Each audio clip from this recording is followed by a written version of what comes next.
자, 우리 하나님께서 오늘 저와 여러분에게 주신 말씀 이사야 65장 17절부터 19절까지 말씀입니다. 저와 여러분 하나님의 말씀 앞에 다 같이 일어나겠습니다. 하나님을 존중히 여깁니다. 바로 그 마음으로요. 우리 한 목소리로 하나님의 말씀을 함께 한번 읽어보겠습니다. 시작. 보아라, 내가 새 하늘과 새 땅을 창조할 것이니 이전 것들은 기억되거나 마음에 떠오르거나 하지 않을 것이다. 그러니 너희는 내가 창조하는 것을 길이 기뻐하고 즐거워하여라. 보아라, 내가 예루살렘을 기쁨이 가득 찬 도성으로 창조하고 그 주민을 행복을 누리는 백성으로 창조하겠다. 예루살렘은 나의 기쁨이 되고 거기에 사는 백성은 나의 즐거움이 될 것이다. 울음소리와 울부짖는 소리가 들리지 않을 것이다. 아멘. 앞뒤 좌우로 축복의 인사 나누겠습니다. 시작. 하늘 복 많이 받으세요. 땅의 복도 많이 받으시기 바랍니다. 하늘 복과 땅의 복이 저와 여러분에게 풍성하게 넘치시기를 바랍니다. 우리의 교회가 주보를 이렇게 모든 분들에게 다 나눠드리지 않기 때문에 모든 분들이 받지는 않으셨을 텐데요. 오늘은 주보에 이런 간지가 끼어 있습니다. 여러분, 이 간지, 우리 목자님, 목녀님들께는 이 간지 카톡으로 이렇게 이미지를 보내드렸어요. 여러분, 이건 뭐에 대한 거예요? 내일부터 아니고요. 다음 주 월요일부터 있을 우리 성탄절 특별 새벽 기도에 대한 내용입니다. 여러분, 거기 주제가 있죠. 제일 윗줄에. 같이 한번 읽어볼까요? 시작. 당신이 지방간으로서의 책임을 지시오. 느낌이 딱 오실 것 같아요. 그리고 아래 순서를 보면요. 우리 이번에는 다른 때와 달리 우리 요일별로 특별 간증이 있어요. 보여요? 여러분, 월요일, 화요일은요, 새희망 나룻교회에 권사님과 사모님이 오시는데, 새희망 나룻교회는 탈북민들이 세운 탈북민들의 교회입니다. 그래서 우리 탈북민 두 분이 오셔서 이렇게 길진 않고 20분 간증을 나누어 주실 것입니다. 그리고 수요일 날에는요, 우리 김대영 형제님 이렇게 돼 있는데, 여러분, 우리 교회도 탈북민으로서 우리 교회에서 예수님 영접하고 세례 받으시고 지금도 여전히 교회 생활을 하고 있는 가족이 있다는 거 아세요? 모르시죠, 그죠? 우리 김대영 형제님이 바로 그와 같은 삶의 여정을 함께 간증으로 나누어주는 시간이 수요일 날 있을 거고요. 그리고 우리 목요일, 금요일 두 분은 우리 교회 식구이면서 구체적으로 탈북민을 섬기는 사역을 이미 하고 계시는 두 분이 또 간증을 나누어 주시게 될 것입니다. 야, 그러면 새벽 예배가 길면 어떻게 하지? 뭐 이런 생각 안 하셔도 되고요. 이번에는 제가 하는 메시지는 아주 10분 이내로 최대한 줄이고요. 실제로 기도하는 시간을 더 가지려고 그럽니다. 그래서 이번에 우리 특별히 정말 저와 여러분이 함께 기도로 우리 북한도 섬기고 그리고 또 우리나라도 섬기고 그리고 그 가운데에 하나님께서 구체적으로 우리를 불러주시는 부르심도 듣는 그런 시간이 되었으면 좋겠습니다. 자, 우리 오늘 말씀 나누기 전에요. 여러분, 어저께 우리 또 특별한 우리 시간이 있지 않았습니까? 김병연 교수님 이렇게 오셔서 강의를 하셨는데 저에게도 굉장히 균형 잡힌 시간을 갖는데 너무나 큰 도움을 주었습니다. 안타깝게도 이렇게 유튜브로 공유를 하지 않도록 부탁을 하셔서 우리 참석하신 분들만 듣게 되었습니다. 그런데 그 내용 말고요. 우리 교수님이 하신 이야기 중에 지금 한국 사람들이 이 한국에 대해서 크게 오해하고 있는 세 가지가 있대요. 여러분, 혹시 첫 번째가 뭔지 아시겠어요? 우리 한국이 얼마나 잘 사는 나라인지를 모른대요. 그리고 두 번째로요.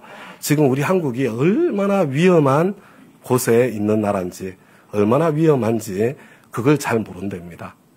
그리고 세 번째로 지금 이 시대가 얼마나 위험한 시대인지 그걸 지금 잘 모르고 있대요. 그런데 강의를 들으면서 야, 정말로 참 세계에서 가장 위험한 그런 곳에 가장 위험한 시기를 지금 어쩌면 우리가 통과하고 있는 것이로구나 그런 생각이 들었습니다. 그런데 여러분, 그거 이렇게 집중하면 우리 안에 평안이 사라지잖아요. 그렇죠? 우리는 무엇에 집중하느냐에 따라서 우리 마음이 달라지잖아요. 여러분, 우리 주님의 십자가가 왜 좋은 줄 아세요? 우리 주님의 십자가는 세상에서 가장 끔찍하고 가장 나쁘고 가장 힘들고 가장 어려운 것을 가장 아름다운 것으로 바꿀 수 있는 능력이 십자가 안에 있는 거예요. 그래서 우리는 십자가 때문에, 하나님 때문에 이 상황 속에서도 우리 평안할 수 있다. 그 하나님을 바라보았으면 좋겠고요. 근데 그냥 지나가면 안 됩니다. 우리 어느 때보다도 우리 나라를 위해서, 민족을 위해서 기도해야 될 때라는 것, 그것을 기억하시고 우리 함께 좀 구체적으로 당장 내일부터 특별 새벽 기도회 아니어도요, 좀 할 수 있으면 우리 나라를 위해서 기도하기 위해서 좀 힘써 주시면 좋겠고, 특별 새벽 기도회 때는 더욱더 그렇게 함께 힘써서 모여서 함께 기도할 수 있기를 바랍니다. 그리고 오늘 말씀 나누기 전에요, 오늘은 이사야서 전체를 마무리하는 날인데 제가 설교 끝날 때 부를 찬송인데요, 우리 주님을 바라보면 오늘 뭐 이렇게 복잡한 심정으로 이 자리에 앉아 계신 분들도 계실 텐데, 그렇지만 우리는 주님을 바라보면서 우리 함께 찬송을 한번 부르고요. 이거 짧은 찬송이니까 저는 이게 이사야서 주제 찬송이라고 해도 될 것 같아요. 두 번 우리 찬송하고 오늘 말씀을 함께 나누도록 하겠습니다.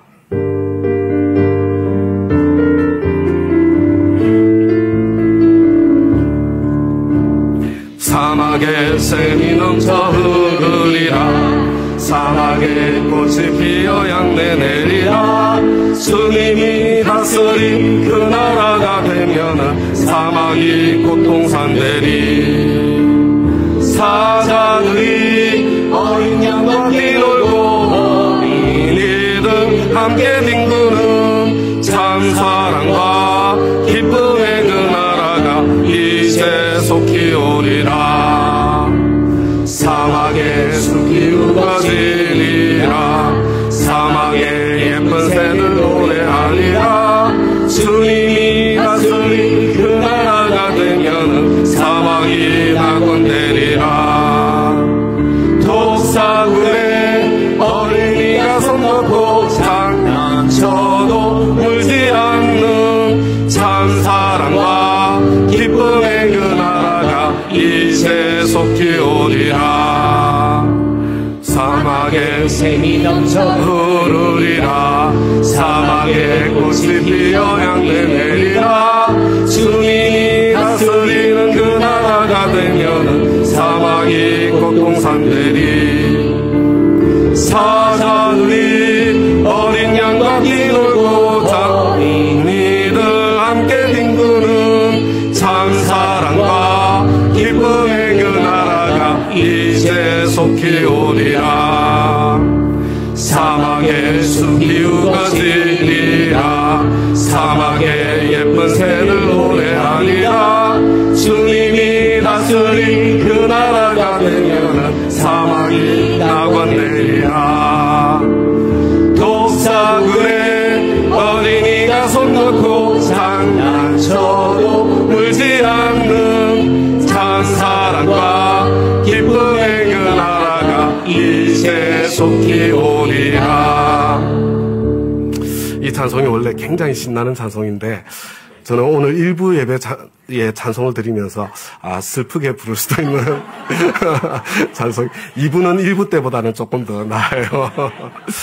그죠? 어쩌면 참 이 찬송을 이사야 시대에 불렀다면 아마 그런 슬픈 마음을 담고 이 찬송을 소망 가운데 이 찬송을 부를 수도 있었겠다, 그런 생각을 제 마음에 해보았습니다. 여러분, 이사야서 11장에 이런 말씀이 있습니다. 우리 1절부터 9절까지 말씀을 저와 여러분 한 목소리로 한번 읽어보겠습니다. 시작. 이새의 줄기에서 한 싹이 나며 그 뿌리에서 한 가지가 자라서 열매를 맺는다. 주님의 영이 그에게 내려오신다. 지혜와 총명의 영, 모략과 권능의 영, 지식과 주님을 경외하게 하는 영이 그에게 내려오시니 그는 주님을 경외하는 것을 즐거움으로 삼는다. 그는 눈에 보이는 대로만 재판하지 않으며 귀에 들리는 대로만 판결하지 않는다. 가난한 사람들을 공의로 재판하고 세상에서 억눌린 사람들을 바르게 논죄한다. 그가 하는 말은 몽둥이가 되어 잔인한 자를 치고 그가 내리는 선고는 사악한 자를 사형에 처한다. 그는 정의로 허리를 동여매고 성실로 그의 몸에 띠를 삼는다. 그때에는 이리가 어린 양과 함께 살며 표범이 새끼 염소와 함께 누우며 송아지와 새끼 사자와 살진 짐승이 함께 풀을 뜯고 어린아이가 그것들을 이끌고 다닌다. 암소와 곰이 서로 벗이되며 그것들의 새끼가 함께 눕고 사자가 소처럼 풀을 먹는다.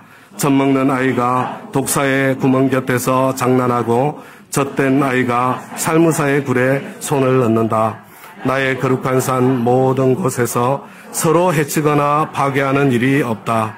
물이 바다를 채우듯 주님을 아는 지식이 땅에 가득하기 때문이다. 여러분, 이게 이사야서 몇 장이라고요? 여러분, 이사야서 11장이에요. 그리고 이사야서 35장에는 이런 말씀이 있습니다. 제가 읽어드릴 때 여러분 마음에 한번 그림을 그려보시기 바랍니다. 광야와 메마른 땅이 기뻐하며 사막이 백합화처럼 피어 즐거워할 것이다. 사막은 꽃이 무성하게 피어 크게 기뻐하며 즐겁게 소리칠 것이다.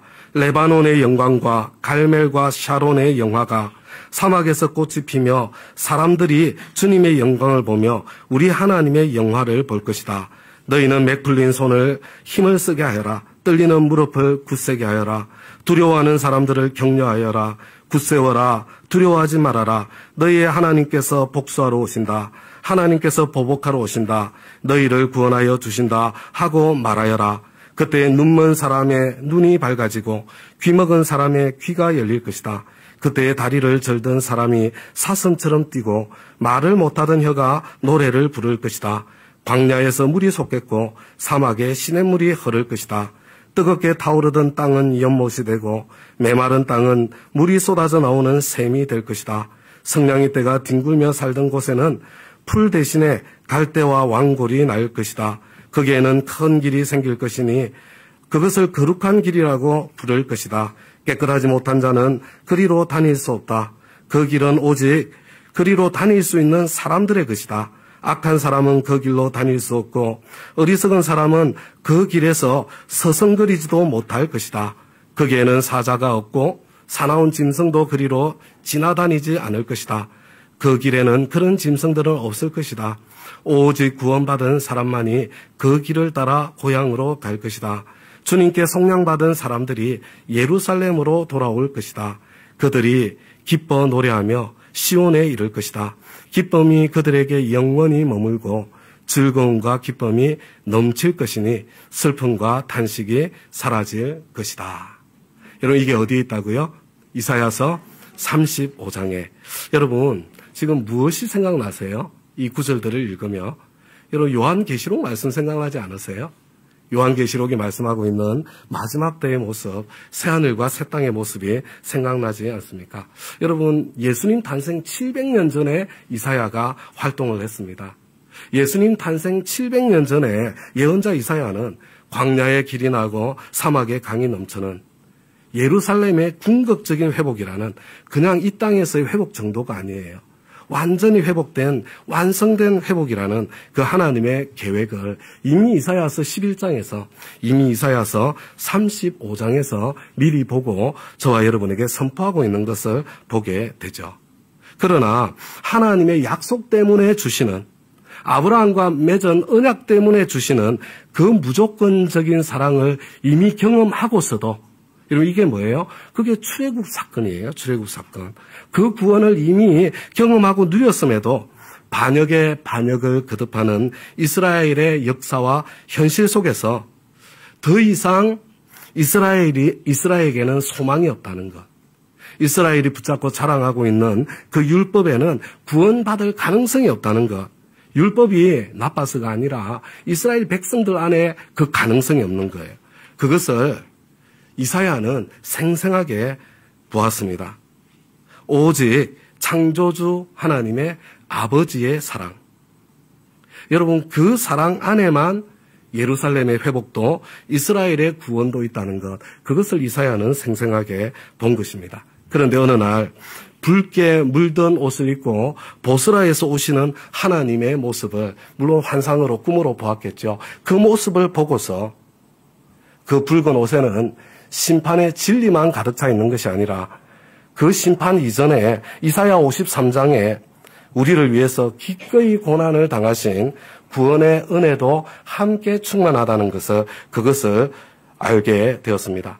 그래서요, 이사야는 그것을 보면서요, 그 심판 앞에서, 그 사랑 앞에서 하나님 앞에 이 이스라엘 백성들을 구원해 달라고 기도하기에 너무나 염치가 없지만 그 염치를 내려놓고 하나님의 그 아버지의 사랑만을 기대고 의지해서 이스라엘을 살려달라고, 이스라엘을 구원해달라고, 예루살렘을 회복시켜달라고 하나님 앞에 호소하는 거죠. 여러분, 이게 이사야서 63장과 64장이에요.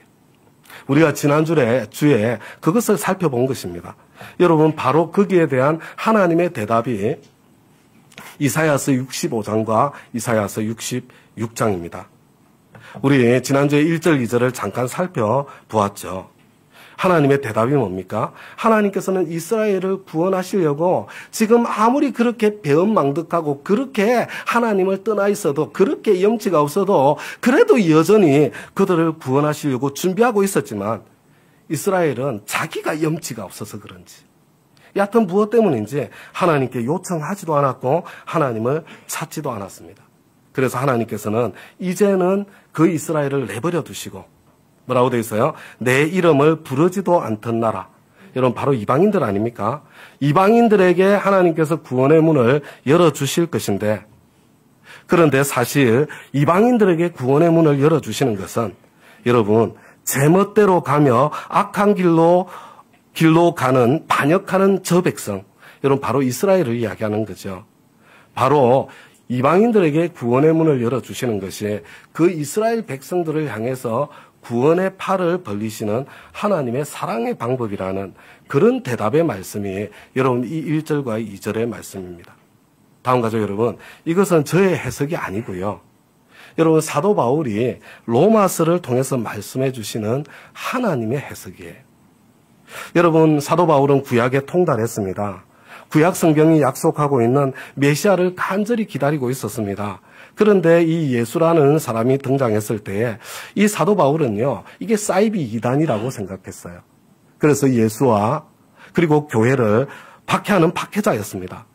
그런데 그 바울을 부활하신 예수님께서 직접 찾아와서 만나주시는 사건을 통해서 그때 비로소 깨닫게 되는 거예요. 여호와의 종에 대한 이사야서의 예언의 말씀은 바로 이 예수님에 대한 말씀이라는 것, 비로소 제대로 이해하고 깨닫게 된 것입니다. 고난받는 종으로 오셔서 인간의 죄를 대속하시고 그것으로 끝나는 것이 아니라 심판주로서 구원을 완성하시는 여호와의 종, 바로 그 메시아가 십자가 지고 부활하신 예수님이라는 것을 알게 되는 것입니다. 그리고 이방인도 유대인도 차별 없이 하나님의 그 아버지의 사랑, 그 사랑으로만 구원받을 수 있다는 복음의 비밀도 함께 깨닫게 되었던 것 같습니다.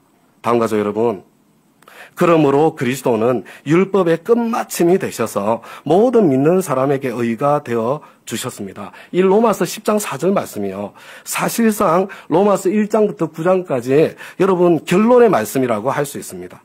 예수님은 이방인과 유대인을 구별하지 않으시고 모든 믿는 사람에게 의가 되어 주셨습니다.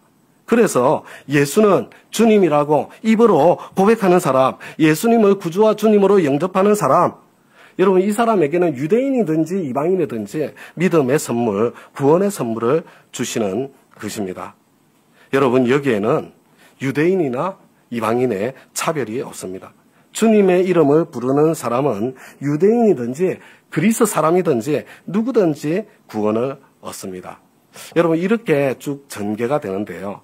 여러분, 로마서 10장 19절 말씀이 중요한 거예요. 여러분, 로마서 10장 19절에 왔어요. 이렇게 말씀하시죠. 내가 다시 묻습니다. 이스라엘이 알지 못하였습니까? 이건 무슨 뜻이에요? 여러분, 이스라엘이 정말로 몰랐습니까? 아닙니다. 이스라엘을 알고 있었습니다. 그런 뜻이죠. 무엇을 몰랐냐고, 무엇을 알고 있었다고 말씀하는 거예요? 하나님의 구원이 유태인에게만 있는 것이 아니라 이방인들까지 차별 없이 구원하신다는 것, 이스라엘이 정말로 알지 못했느냐? 그렇지 않다는 것입니다. 이방인들까지 구원하시는 것이 하나님의 계획이고 하나님의 뜻이라는 것을 유대인들은 이미 알고 있었다는 것입니다. 그러면서 신명기 말씀을 인용하는 거예요. 여러분 저게 보면 빨간색으로 14라고 표시된 부분이 있죠. 그리고 따옴표가 있습니다. 여러분 컴퓨터 성경이든 종이 성경이든 이렇게 된 데는요. 한번 찾아보셔야 돼요. 여러분 이 14를 딱 컴퓨터에서 클릭을 하시면요. 바로 이 구절이 신명기 32장 21절 말씀을 인용했다는 것을 알려줍니다. 여러분 이미 이스라엘 백성들이 너무나 잘 알고 있는 모세 오경 중에서도 가장 중요한 바로 그 신명기에 나는 내 백성이 아닌 사람들로 너희의 질투심을 일으키고 미련한 백성들로 너희의 분노를 자아내겠다. 내 백성이 아닌 사람들 누굽니까? 바로 이방인들이에요. 미련한 백성들 누굽니까? 바로 이방인들입니다. 그런데 하나님께서 바로 그 이방인들에게 복을 내려주시고 그 이방인들을 구원해 주셔서 유대인들에게 질투심을 불러일으키고 분노의 마음을 자아내게 하시겠다고. 그래서 그 유대인들이 하나님을 다시 찾게 하시겠다고 신명기에 이미 말씀해주고 있다는 것을 이야기하는 거예요. 유대인들은 이방인의 구원을 이미 알고 있었습니다. 그리고 21절로 이어지죠. 그러면서 알고 있었다는 그 증거로 여러분 이사야서 65장 조금 전에 읽었던 1절과 2절 말씀을 인용하고 있는 것입니다. 여러분 15라고 표시를 하고 따옴표가 있지요. 여러분 15를 탁 눌러보시면요. 이사야 65장 1절 딱 이렇게 그것을 인용했다고 나옵니다. 나를 찾지 않는 사람들을 내가 만나주고 누구의 이방인들을 하나님께서 만나주신다는 거예요. 나를 구하지 않는 사람들에게 내가 나타났다. 이방인들에게 하나님께서 찾아가신다는 이야기입니다. 여러분 바로 이것이 이사야서 65장 1절의 말씀입니다. 유대인들이 전혀 하나님께로 돌아올 기미조차 보이지 않으니 하나님께서 이방인들에게 구원의 문을 열어주시고 이방인들을 불러주셨다는 것입니다. 그리고 21절로 이어지는 거예요. 그러면서 이스라엘을 향해서는 그리고 16이라고 표시가 되어 있죠. 따옴표가 되어 있죠. 여러분 16을 눌러보시면 이사야 65장 2절을 인용했다는 것을 알 수가 있습니다. 이스라엘을 보시고서는 뭐라고 그랬어요? 복종하지 않고 거역하는 백성에게 이게 이스라엘 백성에 대한 말씀이라는 거예요. 나는 온종일 내 손을 내밀었다. 이게 이사야서 65장 2절이거든요. 하나님께서 이방인에게 구원의 문을 열고 이방인을 불러주시는 것이 궁극적으로는 율법 없는 이방인들이 창조주 하나님의 그 아버지의 사랑, 십자가에 담겨있는 그 사랑을 기대고 의지해서 구원받는 것을 보고 그리고 하나님의 복을 누리는 것을 보고 유대인들이 분노의 마음에 질투의 마음까지 생겨서 유대인들도 야 내가 진짜 염치가 없지만 여러분 나쁜 놈들은 염치 같은 거 안 따져요. 여러분 착한 유대인들 이야기하는 거예요. 우리가 도무지 하나님께로 돌아갈 염치가 없지만 그럴 자격이라고는 일도 없지만 저 율법 없는 이방인들조차도 그 아버지의 사랑으로 구원받는 것을 보니 우리도 하나님 아버지의 그 아버지의 사랑, 그 십자가의 사랑을 기대고 의지해서 구원받을 수 있겠다. 그런 생각이 들어서 돌아오도록 유대인들에게 팔을 벌리시는 하나님의 경륜이요 하나님의 계획이라는 뜻입니다.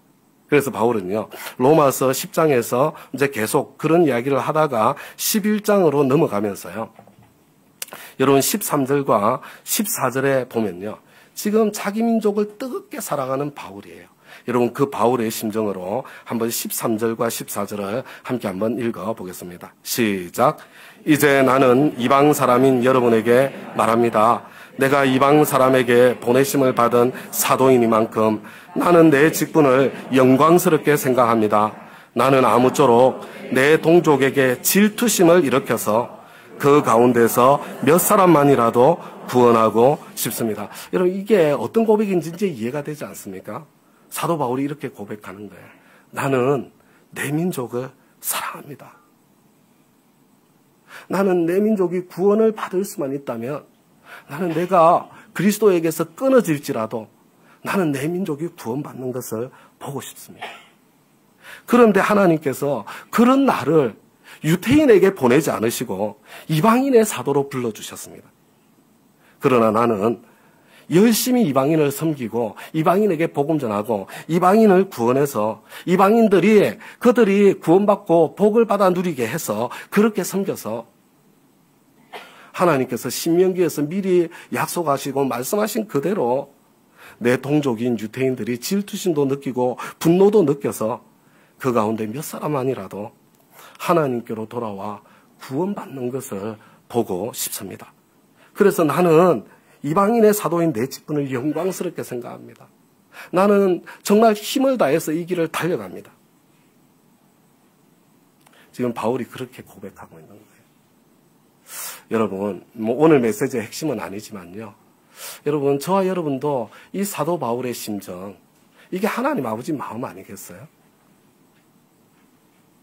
사도 바울은 자기 민족을 위해서 그렇게 열심히 섬겼는데 우리 민족을 위해서는 누가 섬길 수 있겠습니까? 저와 여러분이 바울의 그 심정으로 우리 민족을 함께 섬길 수 있었으면 좋겠다. 그런 마음으로 우리 성찬절 특세도 좀 같이 하고 좀 길도 함께 찾아보았으면 좋겠다. 그런 생각이 듭니다. 다음 가족 여러분, 바로 이 65장, 이사야 65장 1절과 2절의 배경 속에서 이제 65장부터 66장 끝까지 말씀이 전개되는 거예요. 우리 함께 살펴보도록 하겠습니다. 우리 이사야서 65장으로 다시 되돌아왔습니다. 3절입니다. 여러분, 여기서 이 백성은 어떤 백성일까요? 여러분, 반역하고 또 반역하고 하나님께서 아무리 두 팔을 벌리고 있어도 결코 하나님께로 돌아오지 않는 그 유대인들을 이야기하는 거예요. 그들은 끝까지 그 하나님의 사랑을 거절하고 고집과 회개치 않는 마음으로 유대인임에도 우상숭배에 매달려 있습니다. 그러면서도 그들은 너무나 이중적이고 위선적입니다. 선민의식, 선민사상에 빠져 있습니다.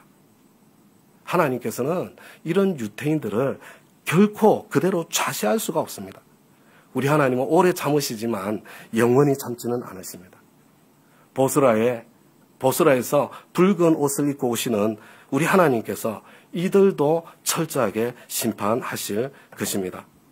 그러나 그렇다고 하더라도 그 이스라엘 중에 구원받을 사람들이 아직 남아 있습니다. 사도 바울은 바로 그들의 구원을 위해서 이방인의 사도로서 열심히 섬겼던 것입니다. 여러분, 야곱으로부터 유다로부터 이스라엘 사람들 가운데서도 여러분, 그들이 율법으로서는 도저히 의롭다고 할 수 없는, 말도 안 되죠. 그들의 모습은 뻔뻔스럽고 염치 없는 그런 모습이라고 하더라도 회개하고 돌이켜서 하나님의 아버지의 사랑이에요. 십자가의 사랑이에요. 그 사랑을 기대고 의지해서 구원을 얻고 누리는 사람들이 여러분 유대인들 가운데 있을 것이라는 말씀이에요. 실제로 유대인들 가운데 그런 사람들이 생겨나고 있지요.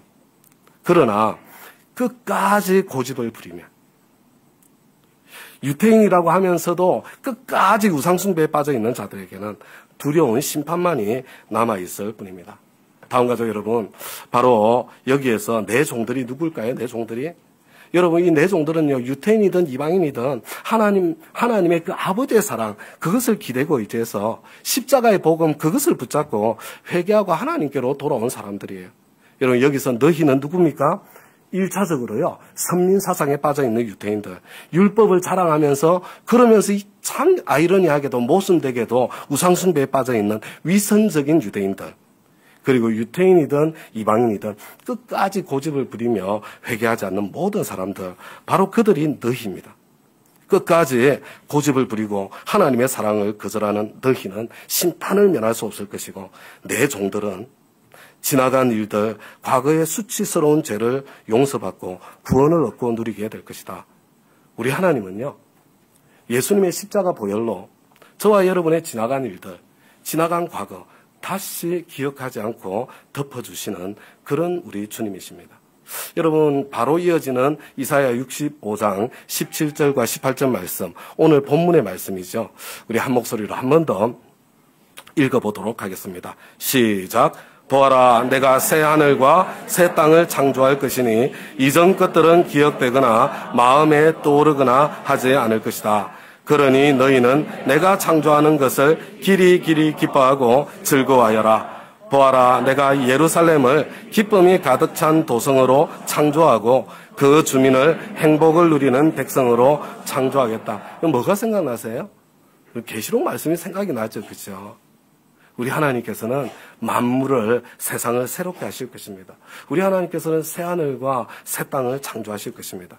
그리고 그 새 하늘과 새 땅 안에 예루살렘을 기쁨이 가득 찬 도성으로 새롭게 창조하실 것입니다.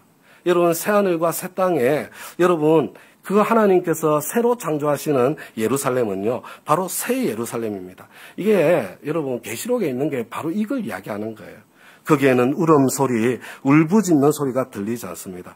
죽음도 없고 질병도 없습니다. 영생의 기쁨과 즐거움이 있습니다.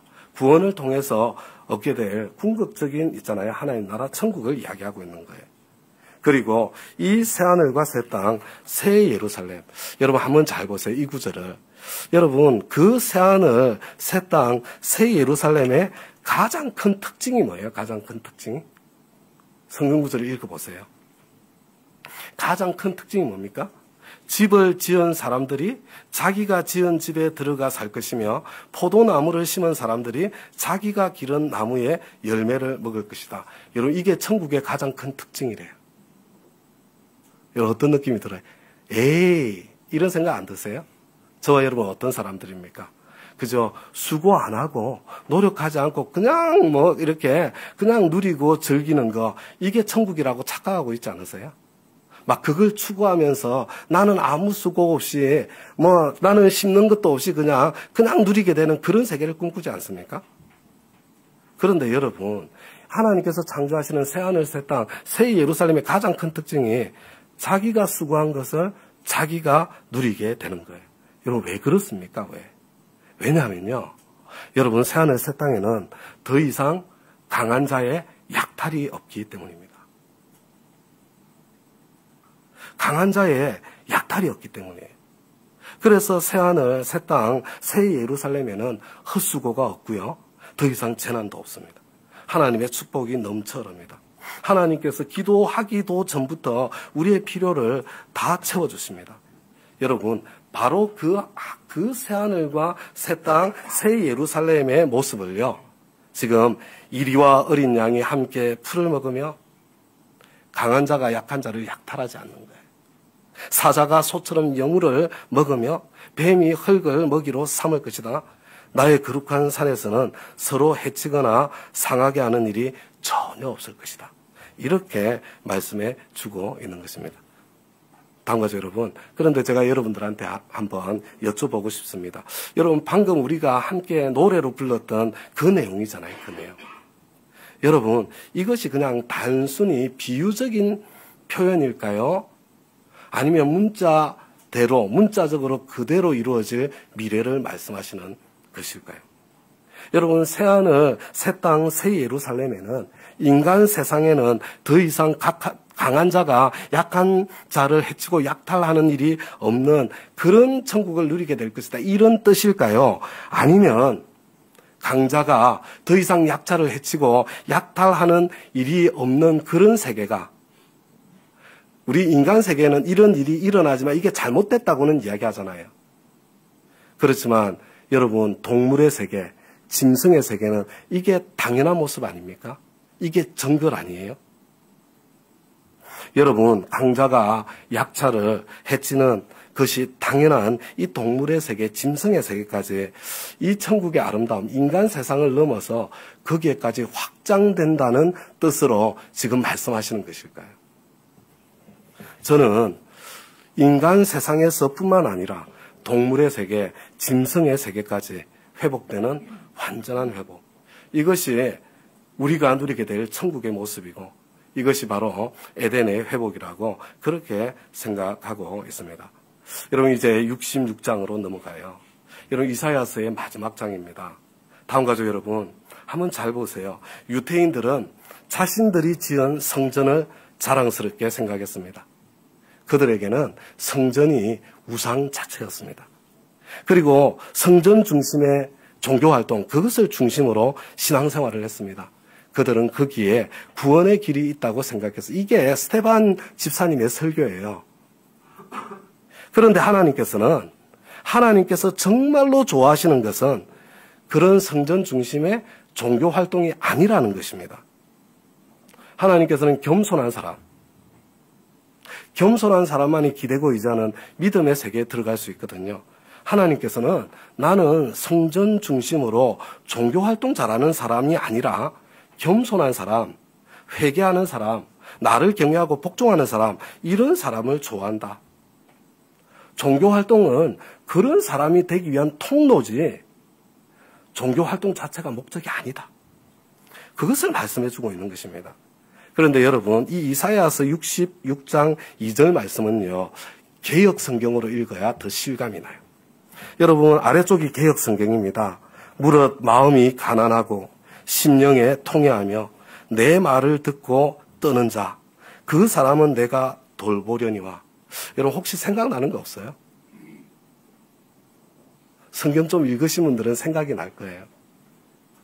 심령이 가난한 자는 복이 있나니 천국이 그들의 것이며, 애통하는 자는 복이 있나니 그들이 위로를 받을 것이며, 온유한 자는 복이 있나니 그들이 땅을 기업으로 받을 것이며.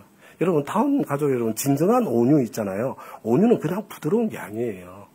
여러분, 온유는 내가 힘이 있는데, 그런데 하나님께서 말씀하시면 하나님의 말씀에 두려워 떨면서 하나님의 말씀대로 순종할 수 있는 능력, 이게 온유거든요. 여러분, 바로 팔복의 말씀과 똑같은 말씀이에요. 여기가 하나님께서는 나는 종교 활동에 탁월한 사람이 아니라, 여러분, 바로 이와 같은 팔복의 사람들, 그런 사람들이 새하늘, 새 땅, 새 예루살렘을 누릴 사람들이라고, 나는 그런 사람들을 좋아한다고 지금 말씀해주고 있는 거예요. 이사야 66장도 새하늘과 새 땅, 새 예루살렘, 바로 천국에 대한 소망을 계속해서 이어서 말씀해주고 있는 거예요. 여러분, 3절을 보세요. 소를 제물로 삼고 양을 제물로 삼아 지금 제사를 드리는 성전 중심의 종교 활동에 대한 말씀입니다. 그런데 그 모양은 틀림없이 종교 활동인데, 그런데 그 안에는 잔인한 폭력성이 가득한, 그 모양은 종교 활동인데 그 안에 잔인한 폭력성이 그냥 이 가득 차 있는 그런 제사장들, 그런 종교 전문가들이 많이 있다는 말씀이죠. 실제로 그렇지 않습니까? 그러니까 예수 제일 잘 믿는다는 목사님, 장로님들이 모인 당회에서, 여러분, 당회에서 얼마나 잔인한 폭력이 행사되는 그런 당회가 얼마나 많습니까? 우리 당회가 그렇다는 거 아니에요. 우리 당회는 정말 어디에서 찾아보기 힘든 그런 당회예요. 그런데요, 여러분, 정말 이 예수 제일 잘 믿는다는 목사님들, 장로님들이 모인 노회에서, 여러분, 그 총회에서 말도 되지 않는 더럽고 교활하고 추악하고 그리고 잔인한 일들, 여러분, 서슴없이 지금도 벌어지고 있지 않습니까? 그런데 우리 하나님께서는 그런 겉모양에 절대로 속지 않으십니다. 하나님 앞에서 그런 종교 활동은 그냥 가증스러운 우상숭배에 불과하다는 뜻입니다. 그래서 그런 자들에게는 혹독하고도 철저한 심판을 행하시겠다는 것입니다. 다음 가족 여러분, 심판은 구원의 뒷면이에요. 여러분, 구원과 심판은 동전의 양면과 같이 언제나 함께하는 것입니다. 여러분, 하나님의 심판으로서 하나님의 구원이 완성되는 거예요. 하나님의 심판으로서 새하늘, 새 땅, 새 예루살렘이 완성되는 것입니다.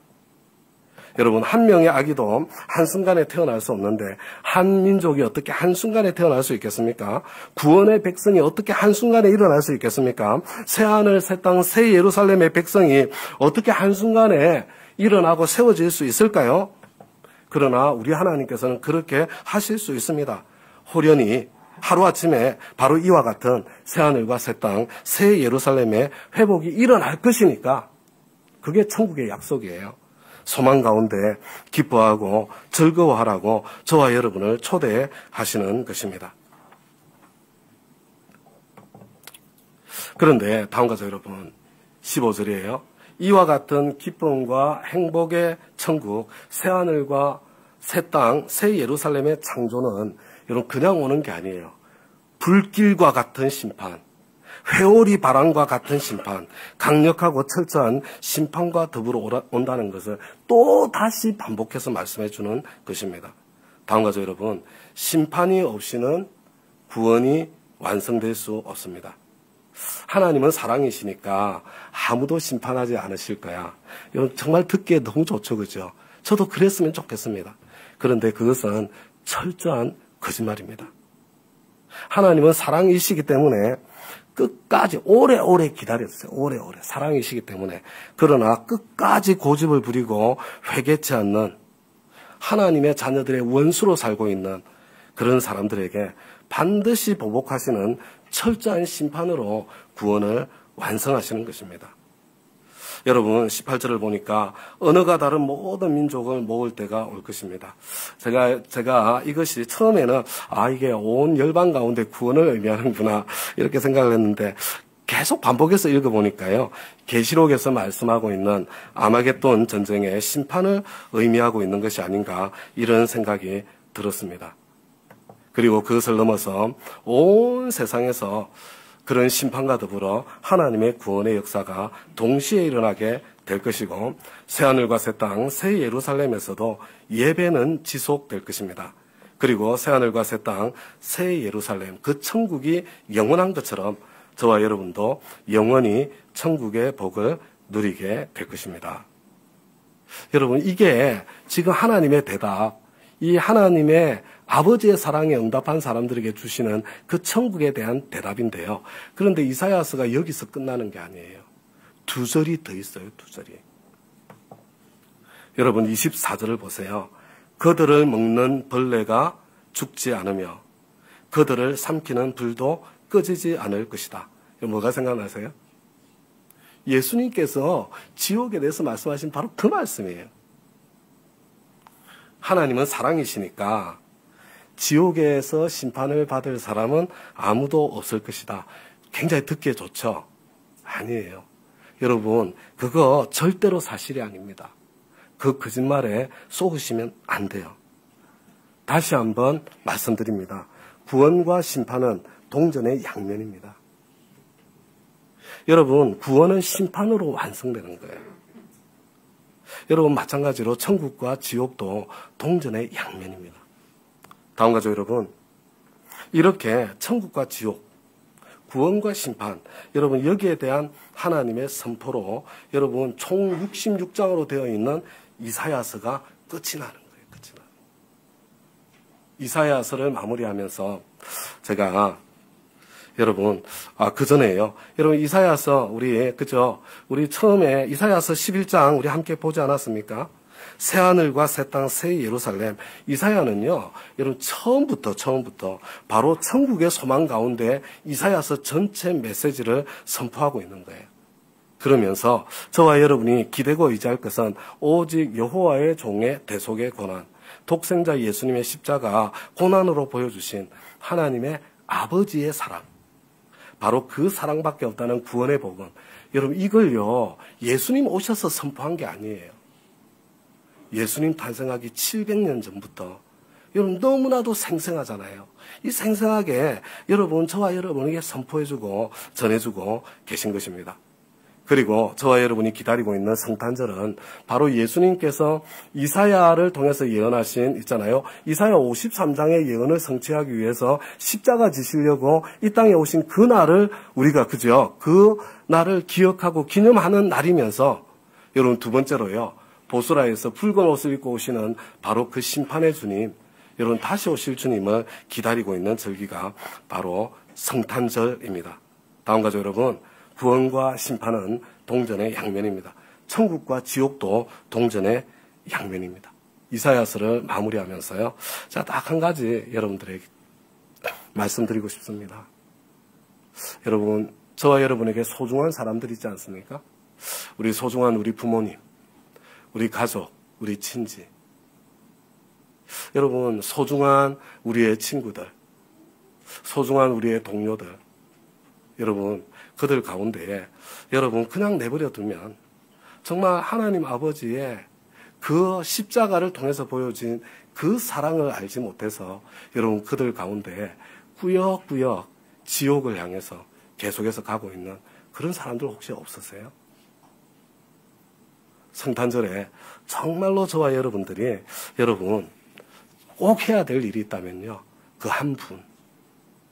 여러분 그 한 분을 여러분 그분이 예수님이라고 생각하고 그분에게 성탄절 선물도 좀 보내시고요. 좀 기도도 하시고요. 그분이 구원받을 수 있도록 여러분 하나님께서 주시는 마음을 따라서 내가 할 수 있는 최선을 다하시는 그런 성탄절 기간 되시기를 바랍니다. 그리고 제가 오늘 조금 시간이 갔지만 이사야서를 마치면서 이런 생각이 들었어요. 제 마음속에. 이사야서 전체를 통해서 여러분들이 꼭 잊지 않고 기억했으면 좋겠는 한 말씀을 찾으라면 어떤 말씀일까? 이런 생각을 하면서요. 제 마음속에 생각났던 말씀, 이 말씀 잠깐 나누고 오늘 메시지를 마치겠습니다. 우리 같이 한번 읽어볼까요? 시작. 낯선 사람들이 나서서 너희 양떼를 먹이며 다른 나라 사람들이 와서 너희의 농부와 포도원 지기가 될 것이다. 사람들은 너희를 주님의 제사장이라고 부를 것이며 우리 하나님의 봉사자라고 일컬을 것이다. 열방의 재물이 너희의 것이 되어 너희가 마음껏 쓸 것이고 그들의 부귀 영화가 바로 너희의 것임을 너희가 자랑할 것이다. 여러분, 새하늘과 새 땅, 새 예루살렘, 그 천국이요, 천국. 여러분 이게 어떤 데라고요? 여러분 강자가 약자를 결코 더 이상 약탈하지 않고 여러분 큰 자가 작은 자를 섬기는 그것이 완성된 데가 천국이거든요. 그런데 이 세상 한가운데서 강자가 약자를 약탈하지 않고 반대로 큰 자가 작은 자를 섬기는 천국의 아름다움을 보여주는 공동체, 그게 뭐예요? 그게 목장이고 여러분 그게 교회입니다. 그래서 그 목장, 그 교회에서 그것을 있잖아요. 나의 이 일하는 현장으로 삼아서 영혼 구원하여 제자 삼는 일에 헌신하는 사람들, 예루살렘을 회복하는 사람들이거든요. 하나님께서는 주님의 제사장, 우리 하나님의 봉사자라고 왕같은 제사장이라고 불러주시는 거예요. 그러면서 저와 여러분이 이 왕같은 제사장의 삶의 길을 걸어갈 때 어떻게 하신다고요? 여러분 5절이에요. 사람 보내주신다는 겁니다. 저와 여러분의 영향력을 확장시켜 주신다는 거예요. 저와 여러분의 지위를 높여주신다는 이야기입니다. 그리고 6절입니다. 열방의 재물도, 열방의 부귀, 영화도 마치 내 것인 것처럼 사용할 수 있도록 하나님께서 물질의 축복도 함께 부어주신다는 그런 약속이에요. 저와 여러분이 영혼 구원하여 제사 삼는 왕같은 제사장의 길에 헌신하면 하늘과 땅의 모든 권세를 가지신 그분께서 저와 여러분과 세상 끝날까지 함께 하시겠다는 그 약속입니다. 이 약속을 정말로 충분히 누리시는 그런 저와 여러분 다 되시기를 우리 주님의 이름으로 축원합니다. 이제 우리 다 함께 자리에서 일어나셨어요. 여러분 하나님께서 회복하실 그 아름다운 새하늘과 새 땅의 모습, 여러분 그걸 그려보시면서, 그리고 우리 목장이 이미 이렇지 않아요? 우리 목장을 정말 천국을 보여주는 그런 통로로 삼아보겠다. 그래서 영혼 구원하고 제사 삼는 제사장의 삶을 살아보겠다. 이런 전망 가운데 우리 사막에 샘이 넘쳐 흐르리라 우리 2번 반복해서 하나님 앞에 우리 결단과 기도를 담아서 소망을 담아서 2번 반복해서 하나님 앞에 찬양하겠습니다.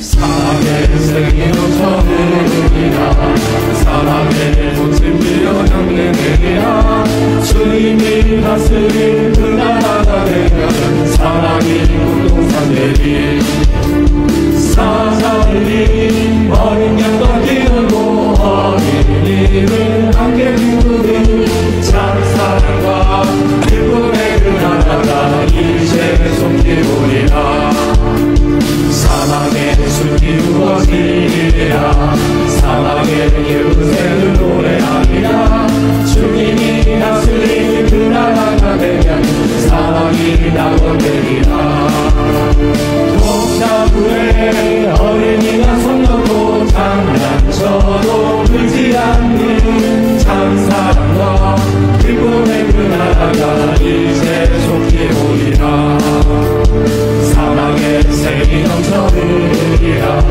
사막에 꽃이 피어 향기 내리라 주님이 다스린 그 나라가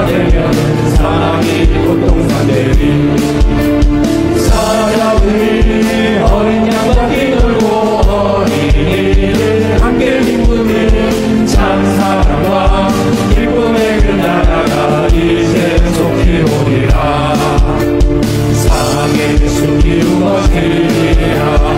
사랑의 예쁜 새를 노래하리라. 주님이 다스린 그 나라가 되면 사랑이 낙원되리라. 독사울에 어린이가 손놓고 장난쳐도 울지 않는 참사랑과 기쁨의 그 나라가 이제 속히 오리라. 이제 삶의 예배를 드리기 위해 각자의 가정으로, 학교로, 일터로, 우리 동네로, 그리고 세상을 향해 힘차게 나아가겠습니다. 이제는 우리 주 예수 그리스도의 은혜와 하나님 아버지의 그 이해할 수 없는, 청량할 수 없는 그 크고 놀라운 사랑과 성령님의 감동, 감화, 교통, 충만, 역사하심이 정말 왕같은 제사장, 하나님의 봉사자로서 강자가 약자를 약탈하지 않고 큰 자가 작은 자를 섬기는 그 천국의 기쁨을 이 세상에 보여주며 영혼 구원하여 제자 삼는 그 제자의 삶에 헌신하며 작은 순종의 발걸음을 내딛기로 결심하며 이 예배의 전을 떠나는 우리 사랑하는 다운 가족 한 분 한 분의 인생 가운데, 삶 가운데, 머리 위에 사막 같은 그 삶 가운데, 그 현장 위에 지금부터 영원까지 함께 하시기를 우리 주 예수 그리스도의 이름으로 간절히 축원하옵나이다. 아멘.